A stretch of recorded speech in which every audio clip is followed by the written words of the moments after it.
You are 19, and the biggest decision in your life is supposed to be which truck to buy. You work the counter at your father's hardware store. He fought in Korea and doesn't talk about it. Carol Whitfield has been your girl since 10th grade. She wants to be a teacher. Your best friend, Denny Waller, has never once had a serious thought before noon. Then, in October of 1967, a government envelope arrives with your name on it. Greetings. You have been selected.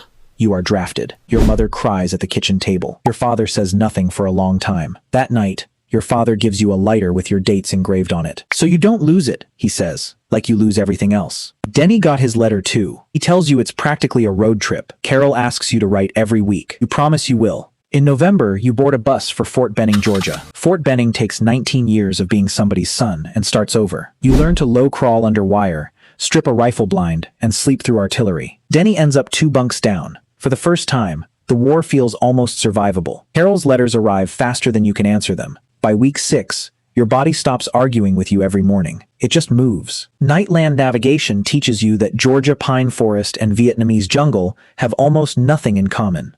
A lesson you won't fully understand until it's too late to matter. In March of 1968, your orders come through. Republic of Vietnam. You are being sent into the middle of the Tet Offensive. You've seen it on the evening news, fighting in cities you can't pronounce. A war that was supposed to be almost over. The heat hits you before the ramp is even down. Helicopters everywhere. Trucks everywhere. Nobody looks like they have time to explain anything to you. You're assigned to a rifle company, First Cavalry Division. Your platoon sergeant is a two-tour man named Reyes. Reyes tells you one thing before anything else. Out here, scared keeps you alive. Stupid gets you killed. The rest of the squad introduces themselves in the way tired men do. A nickname, a nod, nothing wasted. 3 days later, you're on a helicopter headed toward Hue. From up here, it almost looks peaceful. Your first patrol, nothing happens. You start to think maybe the stories were exaggerated. Then the jungle goes quiet in a way that isn't natural. Gunfire opens up from a tree line you never even saw. You are on the ground before your brain catches up with your body. Reyes is already moving, already shouting directions like he's done this 100 times. You fire back at movement, not faces. You never see who you're shooting at. It lasts maybe 4 minutes. It feels like an hour. Welcome to Vietnam. Nobody in your company is hit. You sit against a tree and notice your hands won't stop shaking. Denny sits down next to you and doesn't say anything funny for once. The squad regroups without much talking. Everyone's just checking their own gear, like busy work is the fastest way back to normal. Reyes walks the line, checking each man for a second longer than necessary, saying almost nothing. Within the hour, you're moving again, because the war doesn't wait for anyone to feel finished being scared. Between operations, you live on a fire-based sandbags, tents, and letters that take 3 weeks to arrive. Carol writes about student teaching. She never mentions the protests she must be seeing on campus. Back home, campuses are erupting into something you only half understand from 6,000 miles away. Your father mails you a newspaper clipping without any note attached. It's a headline about draft card burnings 2 states over. You still don't know why he sent it, or what he wanted you to feel. Reyes tells you not to think about home too hard. It'll still be there, he says. Or it won't. Either way, thinking won't change it. You use your father's lighter so often, the engraving starts to wear smooth. What Carol doesn't write is that she's started skipping her Thursday classes to sit in on anti-war teach-ins, just to understand what people keep shouting about. She never marches. She just listens, trying to hold 2 true things at once, that she's proud of you, and that she's terrified of what this war is turning into. One letter finally slips. I don't know what to believe anymore. I just know I believe in you.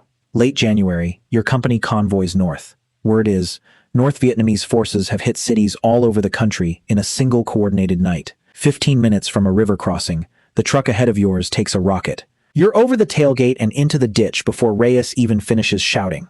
Small arms fire rakes the tree line for what feels like the longest 10 minutes of your life so far. You help drag the truck's driver clear before the fuel catches properly. The convoy reforms and keeps moving north. You don't get a moment to process it. You just get told to get back in the truck. Your company is sent into Hue, where North Vietnamese and Viet Cong forces have seized most of the old city. This isn't jungle anymore. This is house to house, street to street. Contact survived. Beat 2 begins now. A sniper opens up from a rooftop. You learn to move by doorway, not by street. Denny takes a window position and covers your team across an intersection. You run harder than you've ever run in your life, and the 10 seconds it takes feel endless. You make it. Not everyone in your platoon does, over the days that follow. You watch a medic work on a man from 2nd Platoon you only knew well enough to nod at. Fighting for Hugh lasts nearly a month. Some days you gain a block. Some days you gain nothing at all. You start sleeping in 15-minute pieces, wherever the walls happen to still be standing. You eat when there's time, not when you're hungry. Hunger stopped meaning much a while ago. Sometimes you pass families still trying to live in what's left of their own street, and it's the part of Hugh you never talk about later. 3 weeks in, you and Denny clear a building that's supposed to be empty. It isn't. Gunfire fills the room before either of you can think. When it's over, Denny is on the ground, and you are the one still standing.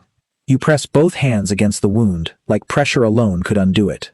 A medic pulls you back so he can work. You don't remember letting go. You stand against the wall with your hands still red, not sure what to do with them now that there's nothing left to press against.